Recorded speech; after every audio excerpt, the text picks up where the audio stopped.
As you evolve spiritually, the matrix, if that is a good enough word, of your soul becomes enlightened. Not enlightened as in I now see, although that also applies, but enlightened as in its construction, its creative molecules, governed by you as a soul within them and the God within you, become lighter. And there are certain changes to the physical body. The physical body itself becomes lighter, not that it weighs any less, but it becomes more susceptible to the thoughts and the intentions of others, more susceptible to attacks from the field, and certainly more sensitive. And sensitivity is a paradox here, because sensitivity is what we are trying to bring to you, but sensitivity can be hell, can be frustrating, because you pick up the intentions of others and you see through the intentions of others. You see how the world works, and that changes you forever. But you are not left unguarded and unguided on this journey, and there are certain things that you can do to protect yourself. One is to walk within the sphere of God light that surrounds you every day, and to pull it on as a mantle in the morning, and to pull it around you at night as you go to sleep, and know that nothing can harm you. Remember that the things that you see in sharp focus as you evolve spiritually have no power over you except that you give them power. And so you have to pull on this mantle of glorious, white, shimmering light, and to say, I exist within a bubble of God consciousness, within a world that I have made, and the outer world cannot get in to me. This is always controversial, because two, you should put aside the eating of meat. Why? Two reasons. First of all, when you eat more refined, more spiritual food, you help to stimulate those higher atoms, and you remain in contact longer with your spiritual side and with those who wish to contact you from that spiritual side. Secondly, when you eat meat, you are ingesting, letting into that world that you have just sealed terror, fear, disease. On a physical level, your animals are stimulated by drugs, by poisons. On a mental and physical level, they are abused and are killed, not humanely at all, but in terror. And that terror, that powerful vibration that resonates at the same vibration as the field around it, is held within the physical body of the animal at the time of death. And then you eat it. With your advanced spiritual senses, you eat it. And so you are picking up, not only from around you as a highly advanced spirit, as someone on a spiritual path, on someone who is opening up, but you are also picking up from inside of you. What is going on inside of me? What is going on inside of me? Yes, there's the God, there's the lunch that I ate. Oh, there's the terror that by volition I've eaten. So you have to be careful what you put into your mind. What you should put into your physical mind and spiritual mind is God-light constantly to protect you. And you have to be careful what you put into your stomach. Remember that there are many gateways into your soul. Your soul picks up on so many levels. Your soul knows whether it's hot or cold. Your soul knows whether the person that you are talking to is happy or sad, is attacking you or loves you.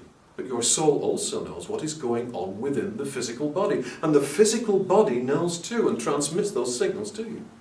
Absorbs vibration. Just as Before you discovered the effects of the field, you absorbed vibrations from the field. You became worried for no reason. You became upset for no reason. You became ill for no reason. Now you've shut that out, you have to be careful what you take into yourself. So yes, there are effects. Of course there are effects. There is a change that comes to a person as that person advances spiritually, as that person becomes re-aware spiritually. But I have to tell you that the benefits far outweigh the side effects of becoming more spiritually aware. And also remember that even if you have a difficult time on earth, and who doesn't have a difficult time on earth? I have a difficult time on earth just by visiting it. Even if you have a difficult time on earth, you have distanced yourself to some extent by that. From that difficult time by your thoughts and beliefs and changing spiritual focus. And, most important, more important than anything, you have earned the right to stand on the spirit side of life, to look back at your life, to fold your arms and to say, no way am I doing that again. To then turn round and to progress through the ever more refined spheres that lead back to bliss and to home. Is that a sufficient answer? No, not quite. Because, I feel that the cells, you are awakening, you might call them protons or nucleus, or, I'm not a scientist, but, what I'm saying is these cells become more active, or they're more activated, and your nervous system starts to get more active, the more sensitive you become. And I can't find anything that stops that if there is a weakness in the body that wasn't there. Well, I'm not saying it wasn't there before, but perhaps I was strong enough or protected sufficiently that I didn't feel the weakness until I started to develop. Recognition is what stops the effects. Recognize that you will feel different.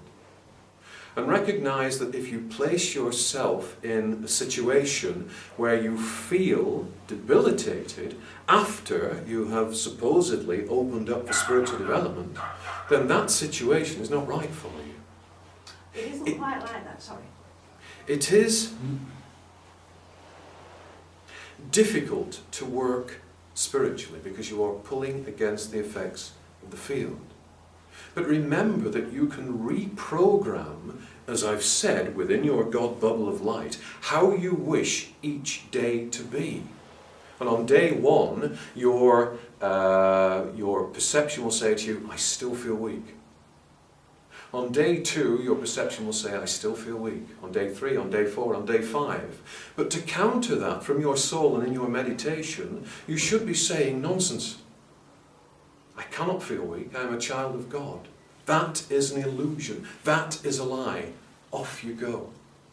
And there will come a time when you counter your perceived negative effects of advancing spiritually with your creation, because you have advanced spiritually, of the world that you want and the way that you want to feel. Do you see that? I do, yes. That was a very tentative I do. You see, there is only one way I can present things to you. I can only say to you the secret to everything, to how you want to be externally and internally, is down to you. It's down to you. The illness you want to fight is down to you. The place you want to live in is down to you. The world that you want is down to you, because you are the creator, co-creator of all these things. And part of your spiritual journey is yes, to feel the effects of, how you describe it, the cells becoming different on an earthly level. When they're not actually on an earthly level, they are becoming different, more awakened, aware on a spiritual level. But part of your journey is to realize that you then create, and have always created, even before you felt you were spiritually aware, the world that you want around yourself.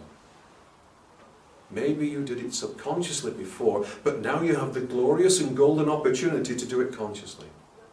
And to say, away with you, I feel fine. I am part of God. How can I feel otherwise? And it is difficult. It is difficult. You have millennia of conditioning on this planet that says it cannot be so, and yet it is. Yet it is. You create. What do you want to create today? No matter how you feel, what do you want to create? Then go and create it. And you will. And you have to fight against the effects of the field until you prove for yourself time and again that you are the creator. You are the creator of your circumstance, of your world, of your well-being, of your spirituality, of your perception. The greatest gift you have got is that it is placed into your hands, and your hands, and your hands, into everyone's hands. Escape from this planet is in your hands. Conversion of this planet is in your hands. How you feel, how you look, how you are, what you think is in your hands, no one else's. Society would tell you otherwise, but society is wrong. Are we any clearer? Well, yeah, that brings me back to what you believe to be true. What you Absolutely. believe is what But you... isn't that a simple statement? It's simple, yeah. And have we talked about complexity? Yes. Complexity, And it's complex. complexity is the destroyer, the masker, the container. It takes away truth. Truth is simple. You are what you decide to be. You always were. Because before you fell, I fell, we were what we decided to be. But linked to that knowledge, and linked to a knowledge that we were part of God and are a part of God. We are each creators. And so each test, each challenge that comes along in life, viewed with spirituality, becomes an opportunity. An opportunity to prove to yourself that you are the creator. That you are in charge of the situation is not in charge of you. It's that simple. I wish, well, I don't wish, but in a way of speaking, I wish I could make it complex, but I can't. I can only present a simple message because the message is simple. And the message being complicated over the millennia have produced this world. Prior to that, the message being simple produced Eden, a beautiful world, a beautiful part of a vibrant universe that you cannot perceive now, because it is closed off, not by God, not by anybody else, but by us. And we have to unlock the door. Thank you for your question. I must invite another. Can I ask you a question? It's just to get some clarification, okay? I heard something really quite beautiful, and it's on my wall. We're not human beings having a spiritual experience, but spiritual beings having a human experience. And if you remember that we're spiritual, we can actually create anything. Is that sort of what you're saying? That is exactly what I am saying. You never were physical beings. You aren't physical beings. You are unfortunately told that you are physical beings. You are told that you are mental beings. Society is set up in such a way that it addresses your physicality. It addresses your mentality, but it ignores your spirituality. And your religions, for the most part, regard your spirituality as something that is tacked on when you leave this earth. There is no difference at this moment between me and you. The only difference is one that doesn't really exist, is one of perception. Because you believe for the most part that you are physical beings, and then one day you are released and you become spiritual beings, and you traverse certain spiritual heavens. You have always been, but you have not always been physical beings. You have always been spiritual beings, part of God.